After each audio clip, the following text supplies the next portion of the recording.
Hello and welcome to UO Today. I'm Barbara Altmann, Director of the Oregon Humanities Center. Our guest today is Cassandra Moseley, the Director of the Ecosystem Workforce Program and a Senior Research Associate in the Institute for a Sustainable Environment at the University of Oregon. The Ecosystem Workforce Program is a partner in the Rural Voices for Conservation Coalition. The coalition is a group of organizations that have joined together to promote balanced, conservation-based approaches to the ecological and economic problems facing the West. Cassandra Moseley is also a Courtesy Assistant Professor in the Department of Planning, Public Policy, and Management, and an affiliate faculty member with the Environmental Studies program. Cassandra recently testified before the Committee on Energy and Natural Resources of the U.S. Senate at a hearing regarding investments in clean energy and natural resources projects and programs to create green jobs and to stimulate the economy. Thank you for being with us. Thank you. It's a nice opportunity. We're very glad you're back from Washington and ready to talk to us. I am too. But before we get to that hearing, I wonder if you could back up and tell us first what the Ecosystem Workforce Program is. Sure. The Ecosystem Workforce Program, or what we call EWP often when we're talking slang, was founded in 1994 at the end of the Northwest Forest Crisis and the beginning of the Northwest Forest Plan, when we were all talking about how we could create new jobs in the woods for displaced forest workers. And so we worked in those days on displaced worker training programs and rural community development, and the theory that if we weren't going to be cutting down big trees on public lands anymore, what were the new opportunities for rural communities, particularly in Oregon.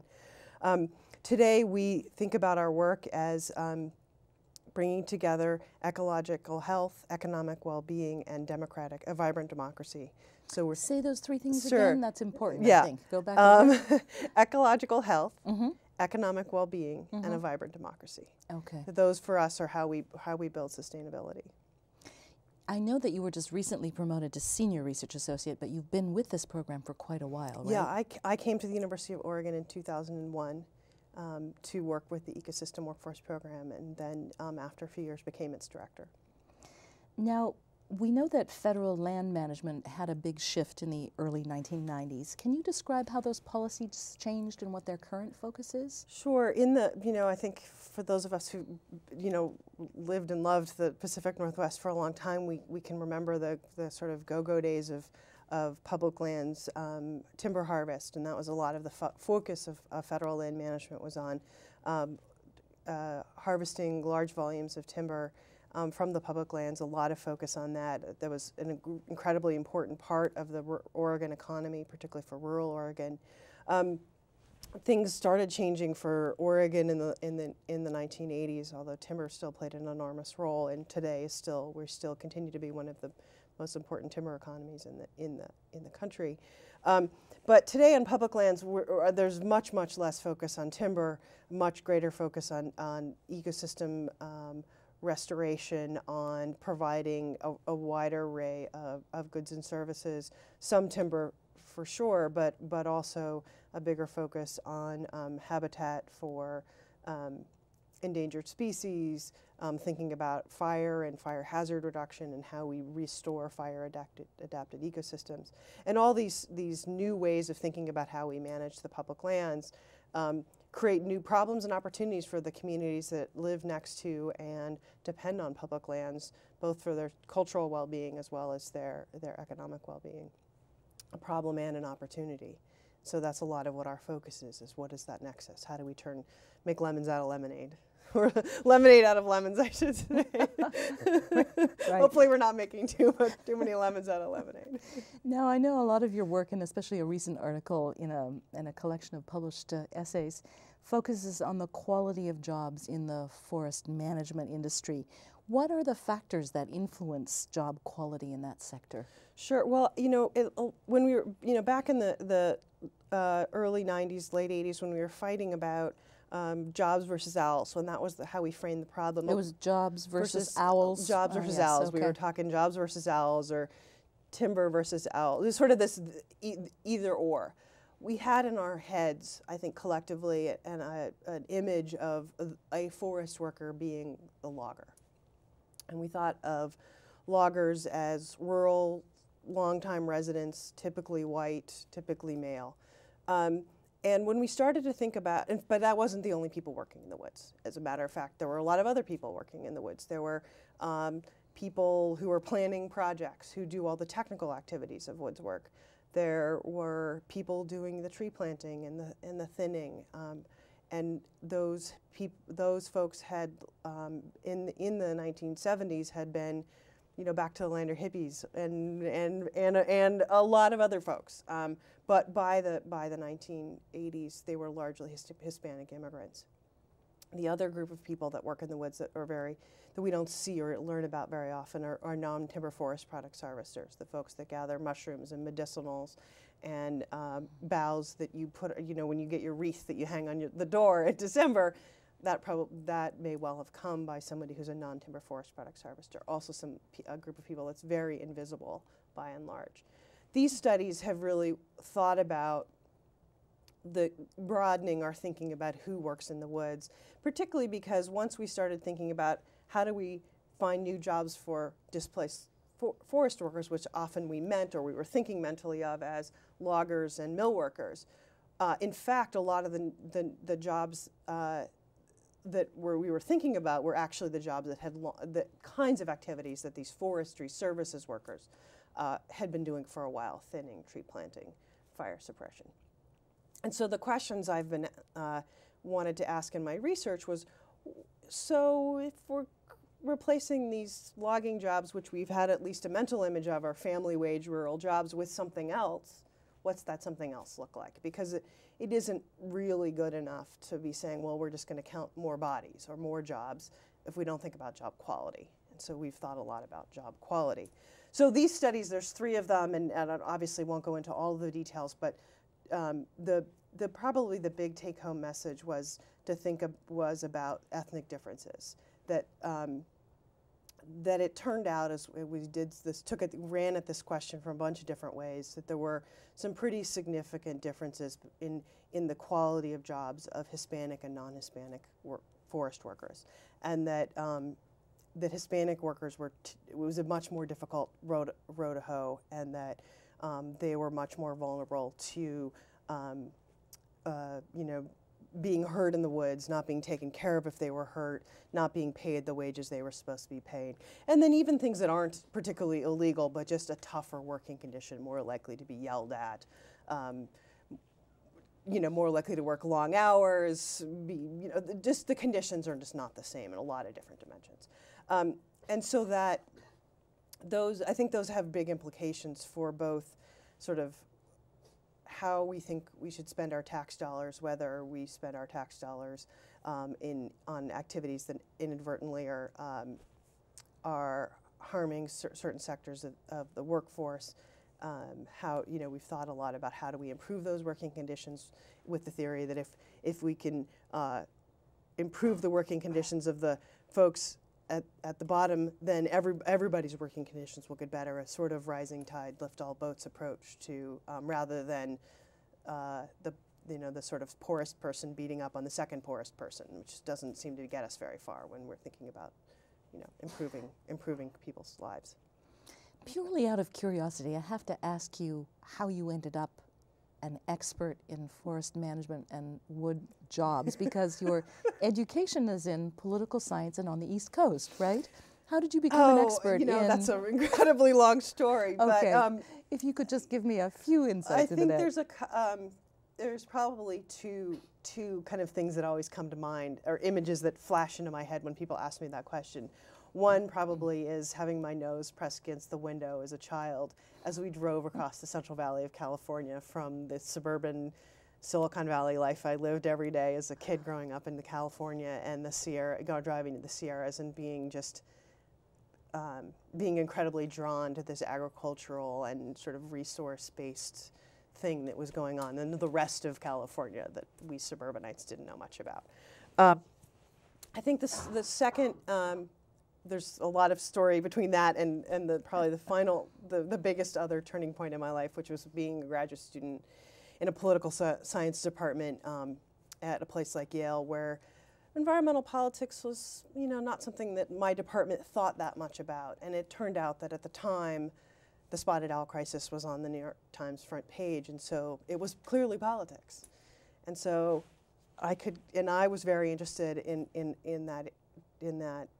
my early graduate career in collaboration and how we were going to solve problems rather than sort of just duking it out in a kind of interest-based way. And so I was very interested in the ways that Oregon and other places seem to be thinking about moving on beyond jobs versus owls to kind of a new way forward. And I got sort of drawn into that and wrote my dissertation about Oregon, about collaboration in Oregon, and sort of went native. Got it. Thank you for indulging my curiosity on that one. Now, back to your professional focus rather than your personal trajectory. No, that's all right. I understand that you're saying that there was a binary opposition between ecology and forest jobs, right? But how has the focus on the ecosystem and the greater emphasis we're placing on preservation and ecosystem management, how does that actually affect forest workers other than putting them out of work? Well, yeah, I think that's a really key question. I think certainly, the days of industrial scale forestry, and when Oregon was the absolute center of the United States timber economy, we created a huge amount of, that was a lot of jobs for a lot of people. When the public lands really stopped harvesting timber, that certainly displaced a lot of people whose jobs have never been replaced. But it also, as we shifted, it did create some new opportunities. And so, we had people doing thinning before to prepare, to grow trees for timber. Now they do different kinds of thinning to create habitat, to reduce fire hazard. We had people planting trees before to create monoculture stands that would eventually become timber on public lands. Now they're planted in different ways to restore habitat. I think we didn't realize 20 years ago what a big deal fire was, and with climate change, with a lot of 100 years of fire suppression catching up with us, addressing fire hazard has become a huge ecosystem management or forest restoration need that creates a diverse array of jobs. Certainly Oregon also has come to be the center of fire suppression jobs nationwide. We supply fire suppression, contract firefighters for fire suppression across the country, and in fact our firefighters go to Australia, New Zealand in the off-season to fight fires. So we have a different kind of industry now than we did. Of course, industrial forest management is still an important part of Oregon's economy.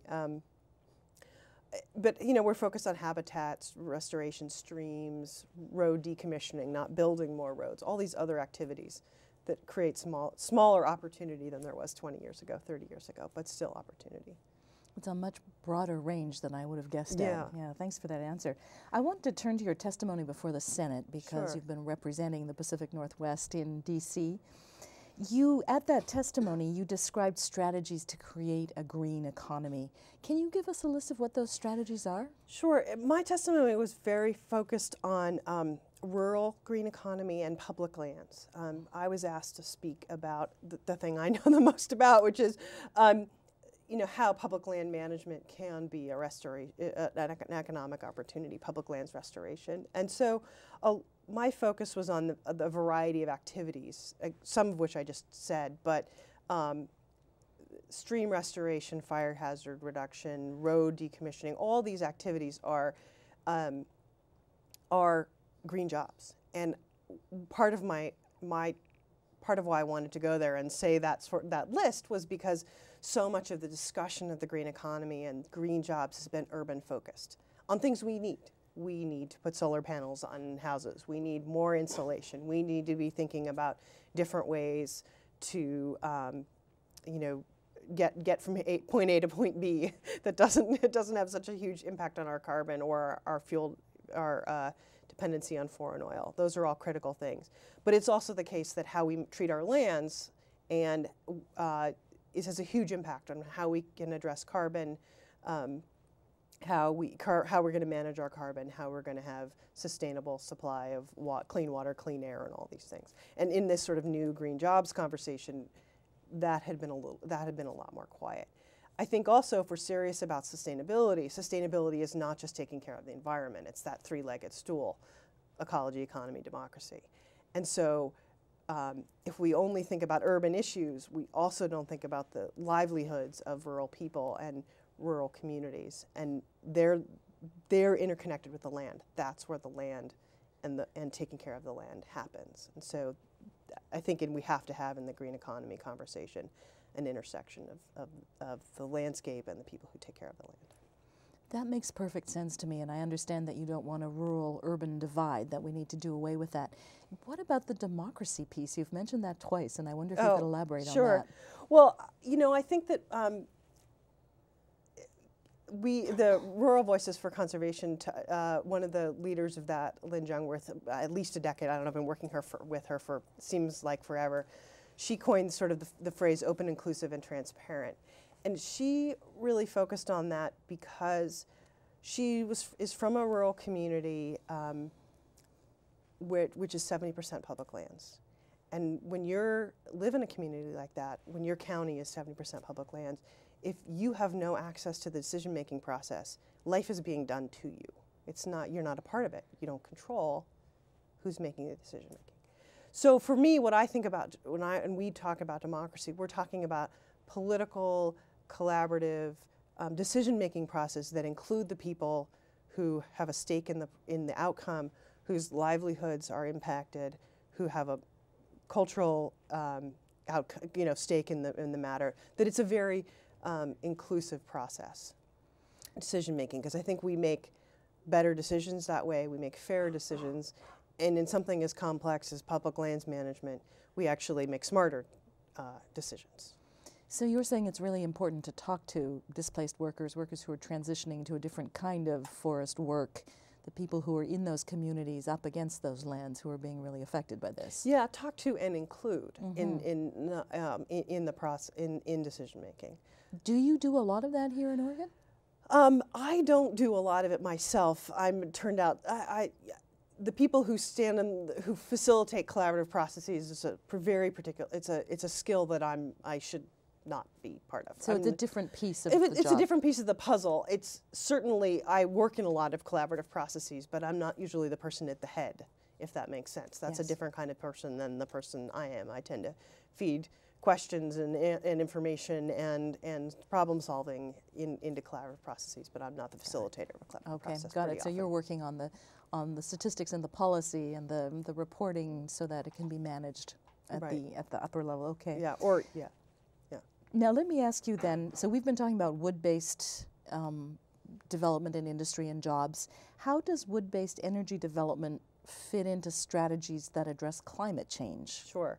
So that's actually something I didn't say earlier about my testimony. One piece of it that I focused on was the issue of thinking more and expanding in our thinking about alternative energy, wood-based energy, wood-based heat, for example, or other uses of wood, small, non-traditional uses of wood. And the reason that comes up in the context of rural communities and public lands is partly because wood can be a different source of energy, whether it's electricity or heat or something, and so it feeds into the conversation about how do we, garner every strategy we can to move to new kinds of energy. I think in the context of the West, what's interesting about wood-based energy is that it creates also the opportunity, if you do fire hazard reduction, which is essentially decreasing the amount of small brush and small trees that are on the landscape,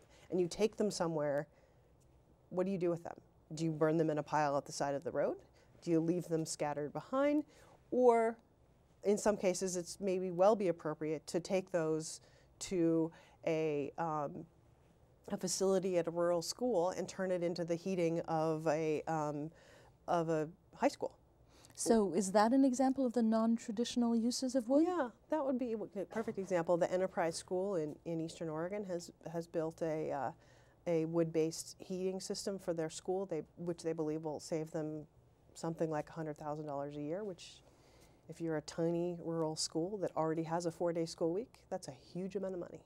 And that wood that they're burning is coming from reducing fire hazard? In their case, I think it's a mix of sources, but I think that's a big chunk of it, yeah. I mean, there's a lot longer story than probably we have time for today about how you create the right mix of wood to make it, sort of pencil out economically and all that story. But I think the idea is, the principle of it is that there's this opportunity to sort of deal with fire hazard, the fire hazard which would reduce carbon emissions from fires on the one hand and displace fossil fuels on the other hand, at the other end of the chain.